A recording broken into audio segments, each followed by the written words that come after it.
So, hello everyone. Good morning. How are you? I hope you are all well. So, after 2 days, we are here and we are going to discuss another topic of our second chapter, nationalism in India. And today we are going to discuss why non-cooperation.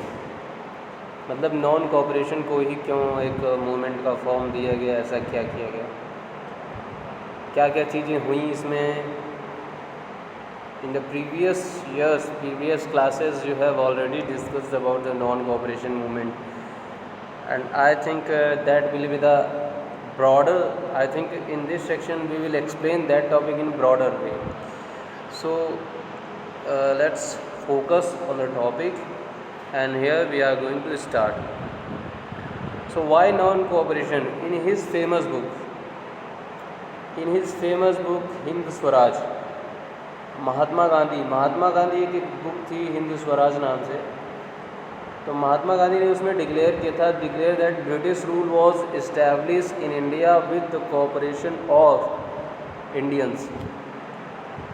तो महात्मा गांधी जी ने अपनी इस book में declare किया था कि जो British rule जो है इंडिया में इस्टेब्लिश हुआ, उसमें अगर सबसे बड़ा किसी का हाथ है तो वो इंडियंस का ही, क्योंकि उन्होंने ही ब्रिटिशर्स के साथ कोऑपरेट किया. और फिर जैसे वो कोऑपरेट करते गए तो धीरे धीरे वो जो है अपनी जो जड़ें हैं यहाँ पर और मजबूत करते गए. तो जैसे हम लोगों ने क्या कहा कि with Indians and survive only because of this cooperation. और वो उसके बाद वो सर्वाइव भी की, क्योंकि इन्होंने जो है उस कोऑपरेशन में पार्टिसिपेट किया, उनका साथ दिया. और जब वो उनका साथ वो देते गए जिससे कि उनके जो एक तरह से जो पकड़ है, जिनको हम बोलते हैं जो कैचमेंट पावर होती है, उसको उन्होंने मजबूती से पकड़ लिया. इंडिया में अपनी जो जड़ें हैं वो अच्छे तरीके से इस्टेब्लिश कर ली. तो if Indian refuse to cooperate British rule in India, अगर ऐसा होता कि if Indian refuse cooperate British rule in India would collapse within a year and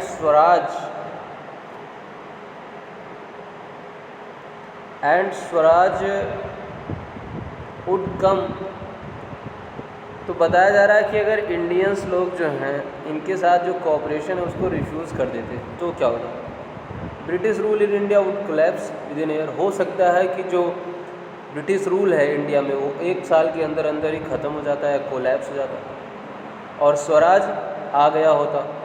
वो ऐसा सोच रहे थे. कौन सोच रहा था? गांधी जी ने अपनी बुक हिंद स्वराज में इसके बारे में डिस्कस किया कि अगर ऐसा था तो उसके पीछे की सबसे बड़ी वजह इंडियंस ही थे, क्योंकि उन्होंने कोऑपरेट किया विद द ब्रिटिशर्स. और अगर वो ऐसा ना करते तो ब्रिटिश रूल हो सकता है कि एक साल के अंदर अंदर ही कोलैप्स हो जाता और स्वराज स्थापित हो जाता. How could non cooperation become a movement? अब नॉन कोऑपरेशन मीन्स असहयोग, मतलब हमें किसी भी तरह की सहायता नहीं करनी. वो किस तरह से एक आंदोलन में या फिर मूवमेंट में कन्वर्ट हुआ? Gandhi ji propose that the movement should unfold in stages. It should begin with the surrender of titles that the government awarded and boycott of civil services, army, police, courts and legislatives. Gandhi ji ने propose किया, मतलब एक सुझाव दिया था कि लोगों के सामने एक प्रपोजल रखा, that movement should unfold in stages. मतलब हमें इस पूरे मूवमेंट को एक छोटे छोटे स्टेज में डिवाइड कर देना चाहिए. सबसे पहले क्या होना चाहिए? It should begin with the surrender of titles. सबसे पहले हमें जो टाइटल्स ब्रिटिशर्स द्वारा अवार्डेड है, जो हमको दिए गए हैं, उनको जो है सरेंडर, मतलब कि उसको छोड़ना चाहिए, उसको गिव अप कर देना चाहिए. जो भी टाइटल उन लोगों ने दिया है उससे सरेंडर कर दें. And the government awarded, and जो भी कुछ सरकार ने आपको अवार्ड दिया है उसको आप लोग वापस कर दो. And boycott of civil services, जिसमें जो लोग भी गवर्नमेंट एम्प्लॉयज़ हैं, चाहे वो आर्मी में हों, पुलिस में हों, कोर्ट्स में हों, लेजिस्लेटिव में हों, ये सभी लोग धीरे धीरे क्या करें? बाइकआउट करेंगे चीज़ों को. अब देखो यहाँ पे एक वर्ड आया बाइकआउट. बाइकआउट मीन्स होता क्या है? The boycott the refusal to deal and associate with people और पार्टिसिपेट इन एक्टिविटीज़ और buy and use things usually in a form of protest. कुछ उन सारी चीज़ों का जो है एक तरह से जो लोगों से जुड़े हुए हैं, चाहे वो एक्टिविटी हो या कोई किसी भी तरह का प्रपोज़ल हो या डीलिंग हो या एसोसिएशन हो या कोई चीज़ ख़रीदनी हो, अगर हमें वो चीज़ अगर ब्रिटिशर्स से जुड़ी हुई है तो हम उसका क्या करें, उसको लेने से बचें, हम उस चीज़ का बायकॉट करें। जैसे कि आज के टाइम पे हम लोग, जब से ये हम लोग को पता चला कि गलवान वैली में चाइना और इंडिया का मसला फंस रहा है, तो हम लोगों ने क्या किया, बायकॉट करना शुरू किया। बायकॉट किन चीज़ों का शुरू किया, हम लोगों ने सबसे पहले चाइनीज़ ऐप को जो है बायकॉट करना शुरू किया। इससे जो है चाइनीज़ गवर्नमेंट के ऊपर थोड़ा सा इफेक्ट पड़ा और उन्होंने क्या किया कि ये तो गड़बड़ हो जाएगा, और धीरे धीरे बाकी के जो कंट्रीज़ हैं वो भी थोड़ा बहुत स्टेप लेने लगे टुवर्ड्स द चाइना, कि ये जो है हमें सबसे पहले इसकी इकोनॉमिक कंडीशन को ही क्या करना चाहिए, ख़त्म कर देना चाहिए। मतलब इसके इकोनॉमिक कंडीशन जो है उसको थोड़ा वीक कंडीशन पे लेकर आया जाए, जिससे कि ये ऑटोमेटिक वीक हो जाएगा। तो इस वजह से जो है यहाँ पे हमने बायकॉट करना शुरू किया और इनके ऐप्स वगैरह उन सभी को हम लोगों ने अनइंस्टॉल करना शुरू किया, गवर्नमेंट ने बैन लगा दिया। तो इससे जो है चाइना की इकॉनमी पर कुछ इफ़ेक्ट पड़ा और उनको लगने लगा कि हाँ, हो सकता है कि अगर हम और भी किसी तरह का कुछ अगर हम कर दिए बॉर्डर पर, तो हो सकता है कि और भी बहुत सारी चीज़ों से हमें नुकसान हो। तो इस वजह से वो लोग अब पीछे हो गए, उनको कहीं ना कहीं ये डर हो गया कि हो सकता है और भी सारी चीज़ें हो सकती हैं। तो यहाँ पे बायकॉट का कितना बड़ा इफ़ेक्ट पड़ रहा है आप देख सकते हो। लेकिन अब उस समय भी बायकॉट किया गया ब्रिटिश प्रोडक्ट का, तो लेजिस्लेटिव काउंसिल हो गए या स्कूल हो गए, फॉरेन गुड हो गए, इन सभी चीज़ों का बायकॉट किया गया। स्कूल में स्टूडेंट्स चाहते थे जो भी फॉरेन गुड्स हम परचेज़ करते थे वो भी सब बायकॉट किया गया। Then in case the government use repression, a full civil disobedience movement campaign would be launched. Civil disobedience movement, इसको हम बोलते हैं कि आज्ञा ना मानना। ओबीडियंस मीन्स क्या होता है, मतलब किसी की ऑर्डर को फॉलो करना। डिसओबीडियंस मतलब उसके ऑर्डर को फॉलो ना करना। तो अब इस केस में क्या किया कि गवर्नमेंट यूज रिप्रेशन, गवर्नमेंट ने, सरकार कौन थी, ब्रिटिश थी, उसने क्या किया कि गवर्नमेंट ने जो ये सारे मूवमेंट थे इनको दबाने का प्रयास किया, मतलब एक तरह से ट्राई किया।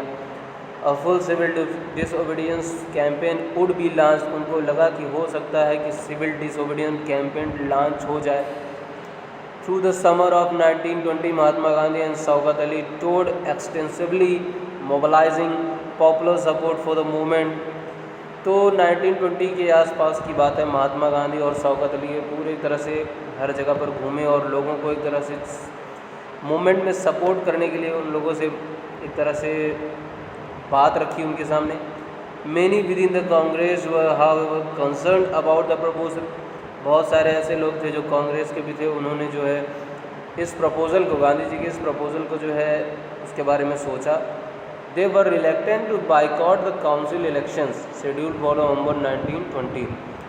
वो यहाँ तक तैयार हो गए कि जो इलेक्शन होने थे काउंसिल के, जो नवंबर 1920 में शेड्यूल्ड थे, उसको भी बाइकआउट करने के लिए वो लोग तैयार हो गए कि हम इलेक्शन में पार्टिसिपेट नहीं करेंगे। And they feared that the movement might lead to popular violence. In the month between September and December, there was an intense tussle within the Congress. They feared the movement might lead to popular violence.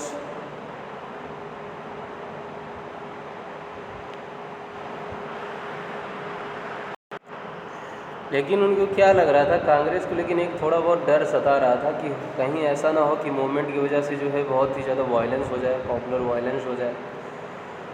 उनको ऐसा लग रहा था, मतलब वो ऐसा सोच रहे थे, मतलब हुआ नहीं था अभी। In the month between September and December there was an intense tussle within the Congress. और सितंबर और दिसंबर के मंथ में जो है, इस महीने से इस महीने के बीच में जो है कांग्रेस की जो, जैसे किसी भी चीज़ की मीटिंग होती है तो उस बीच में सारी चीज़ों का डिस्कशन होता है, डिबेट होता है, क्या हमें इस चीज़ को स्टार्ट करना चाहिए या नहीं स्टार्ट करना चाहिए। अगर स्टार्ट करना चाहिए तो इसके क्या क्या बेनिफिट्स हैं, क्या क्या इससे हमें जो है प्रॉफिट्स होंगे या क्या क्या हमें इससे जो है नुकसान झेलना पड़ेगा। इन सारी चीज़ों को लोग डिस्कस करते हैं। लेकिन फाइनली क्या हुआ, for a while there seemed no meeting point between supporters and the opponents of the movement. Finally at the Congress session at Nagpur in December. तो किसी भी तरह का, एक तरह से हम बोल सकते हैं, कोई भी मीटिंग वगैरह बाद में नहीं की गई, चाहे सपोर्टर है या अपोनेंट्स मूवमेंट के लिए। लेकिन फाइनली नागपुर का जो सेशन हुआ कांग्रेस का 1920 में, तो उसमें क्या बात आई कि compromise was worked out and non cooperation programme was adopted. उसके बाद जो है क्या हुआ कि कांग्रेस की कमेटी ने या कांग्रेस की जो मेंबरशिप थे, जो मेंबर्स थे, उन्होंने जो है इस नॉन कोऑपरेशन मूवमेंट को जो है अडॉप्ट कर लिया और इसके लिए गांधी जी को परमिशन दे दी कि हाँ आप इसको स्टार्ट कर सकते हो। तो ये था हमारा non cooperation movement.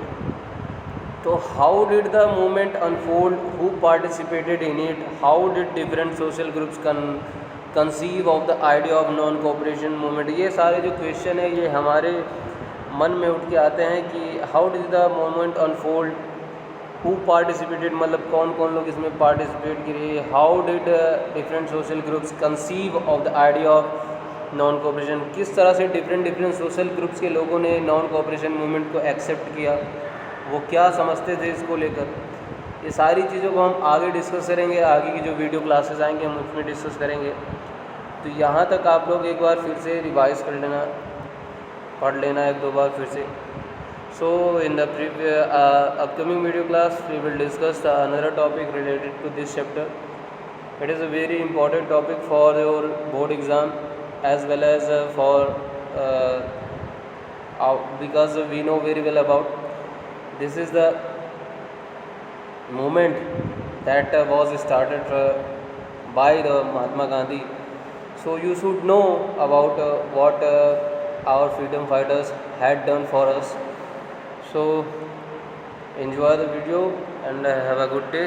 Good luck.